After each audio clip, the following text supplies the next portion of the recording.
the big mistake I think I made, to be honest, was voting for that referendum without any kind of safeguard or guarantees in the first place. I didn't actually vote for it because I didn't agree with it, but I should have voted against it. That's one of my biggest regrets. I Imagine your biggest regret in politics, folks, being given the people a say over a club which we send billions of pounds to every single year that ultimately has higher precedent over our own laws. Its laws take precedent over our laws. Decisions are made increasingly in a remote and unaccountable institution in Brussels over our own parliament. And yet you think it's so terrible that we plebs got a say. You know, Labour should be looking at its one-time voters who felt betrayed over Brexit so profoundly as jilted lovers that they want to win back, that they realise they've made an absolutely massive mistake in having an affair and losing their former love. They should be buying us chocolates, they should be speaking smoothly to us. Instead, they argue that they should never have been given a vote in the first place because clearly the useless plebs didn't know what was good for them as far as the EU's concerned.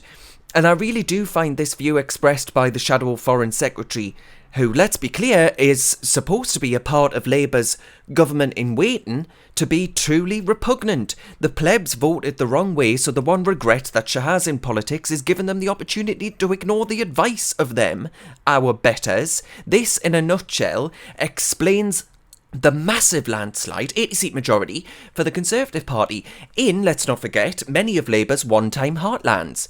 And you can really see how much Labour politicians dislike this country in their desire to outsource the governance and decision-making powers of it elsewhere. The same politician, Lisa Nandy, said earlier this month to BBC Radio 4 that Labour wanted the EU to control pay, working conditions and standards in the UK, even after we'd left.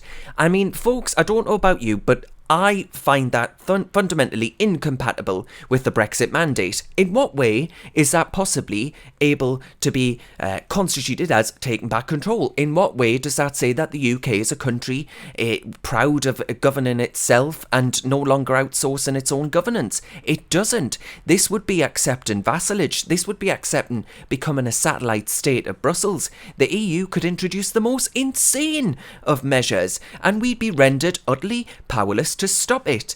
The comments all come at a time, of course, when Labour Pierre and Blair era stalwart Peter Mandelson, or now Lord Mandelson, made his confession in the pages of the famous lefty rag The Guardian that the Remainer elites did indeed spend 4 years trying to reverse the referendum decision. We're not thick, Peter. We're like we didn't know that. Like we weren't aware that you spent 4 years doing all you can to tell 17.4 million voters, many that you'd promised to respect the wishes of in both the 2016 referendum and in our biggest vote for anyone and anything, let's not forget, and then in the 2017 manifestos that you both put forward. And we didn't realise that Sir Keir Starmer, the now leader of the Labour Party, wasn't the architect of Labour's second referendum campaign that sought to overturn the vote that we plebs cast against the wishes of our political and cultural elites like Nandy and Mandelson.